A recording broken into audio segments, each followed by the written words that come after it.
Bonjour à tous. Le concept de la Red Pill, popularisé par certains forums en ligne et des figures du développement personnel et de l'univers de la séduction, prétend offrir une vision réaliste des relations entre les hommes et les femmes. Inspiré du film Matrix, il invite les hommes à voir la vérité sur la nature des femmes, souvent réduite à des stéréotypes négatifs comme l'hypergamie ou la manipulation. Mais cette idéologie cache une réalité bien moins glorieuse. Loin d'aider à construire des relations saines, elle nourrit souvent le célibat et la frustration. Aujourd'hui, nous allons détruire les idées véhiculées par la Red Pill, comprendre pourquoi elles sont nuisibles, et proposer une vision plus équilibrée des relations hommes-femmes. N'oubliez pas de partager, de vous abonner et de cliquer sur j'aime. Vous pouvez aussi lire sur Ultimate Droit un article détaillé sur ce sujet. Le lien est dans la description. Alors, d'où vient ce concept de la Red Pill? Tout commence avec le film Matrix, sorti en 1999. Dans l'univers de ce film culte, la Red Pill symbolise un choix fondamental, celui de découvrir la vérité, aussi brutale soit-elle, au lieu de rester dans l'illusion.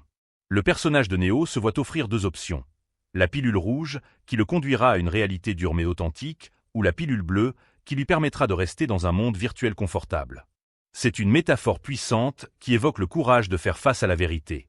Mais ce qui est intéressant, c'est que ce concept a été détourné pour illustrer une soi-disant vérité sur les relations entre les hommes et les femmes. Dans cet univers, la Red Pill permettrait de prendre conscience de la réalité des relations entre les hommes et les femmes, et dans cette réalité montée de toutes pièces, les femmes seraient intéressées uniquement par le pouvoir et les ressources des hommes. Les défenseurs de cette idéologie prétendent que prendre la pilule rouge, c'est ouvrir les yeux sur cette prétendue réalité crue. Mais, on l'a vu, la base de ce raisonnement repose sur un film de science-fiction, un univers fictif qui ne devrait pas être utilisé comme une référence pour la vie réelle. C'est déjà un premier problème, mélanger fiction et réalité. Le problème majeur de la Red Pill, c'est sa vision des femmes, ce qui est tout de même paradoxal lorsqu'on sait que les frères Wachowski qui ont produit et réalisé le film sont devenus les sœurs Wachowski. Pour les adeptes de la pilule rouge, les femmes ne sont pas vues comme des êtres humains complexes, mais comme des objets, des symboles d'une lutte de pouvoir. Un exemple de cette vision simpliste, c'est l'idée de l'hypergamie. Selon cette théorie, les femmes chercheraient systématiquement des partenaires plus riches ou plus puissants. Cette idée peut paraître logique à première vue, mais elle est totalement réductrice et ignore les nuances de la réalité humaine. En vérité, les femmes, comme les hommes, sont guidées par des critères bien plus complexes que la simple accumulation de richesses ou de statut. Les partisans de la Red Pill disent qu'un homme doit devenir plus riche, plus musclé, plus célèbre pour avoir de la valeur sur le marché de l'amour. Mais cela oublie des éléments essentiels des relations humaines comme l'intelligence émotionnelle, la communication et le respect. Cela réduit les relations à une transaction et non à un échange humain authentique. Au final, ceux qui suivent cette vision souvent finissent par être déçus et frustrés, parce qu'ils ignorent l'importance de bâtir une connexion émotionnelle et de comprendre les besoins d'autrui. Un autre paradoxe de la Red Pill, c'est qu'elle finit par nuire à ceux qui y croient.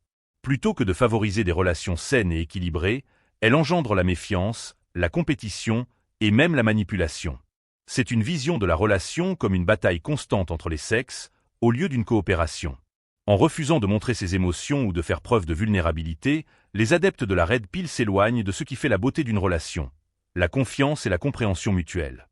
En réalité, ceux qui suivent cette idéologie se retrouvent souvent isolés socialement, incapables de tisser des liens sincères. Ils sont tellement focalisés sur l'idée de gagner dans le jeu des relations, qu'ils en oublient ce qu'est une véritable connexion. Au lieu d'enrichir mutuellement les personnes, cette idéologie crée des murs entre les individus. Et paradoxalement, ceux qui la prônent sont souvent eux-mêmes célibataires ou dans des relations superficielles. L'un des aspects les plus choquants de la Red Pill, c'est l'aspect mercantile qu'elle revêt parfois. Beaucoup de ceux qui vendent cette idéologie, que ce soit à travers des livres, des formations ou des vidéos, cherchent en réalité à tirer profit de leurs adeptes.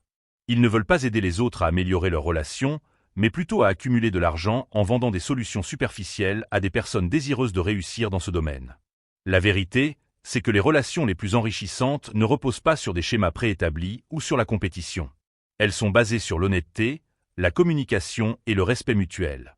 Il n'y a pas de recette miracle pour réussir dans les relations, mais il y a des principes fondamentaux. Ne pas avoir peur de montrer ses sentiments, être vulnérable sans craindre d'être jugé, et surtout, respecter l'autre en tant qu'individu à part entière. Les femmes sont des partenaires avec qui il est possible de bâtir quelque chose de solide et de durable, basé sur l'amour, le soutien mutuel et l'acceptation des différences. Ce sont ces différences qui nourrissent une relation saine et épanouissante. Les relations ne se construisent pas sur des règles rigides, mais sur une réelle compréhension et un respect mutuel. L'idéologie de la Red Pill repose sur une vision déformée et simpliste des relations humaines.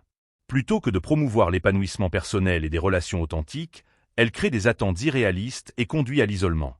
Si nous voulons réellement vivre des relations épanouissantes, nous devons rejeter les idées toxiques de cette philosophie et embrasser des valeurs de respect, d'honnêteté et de compréhension mutuelle.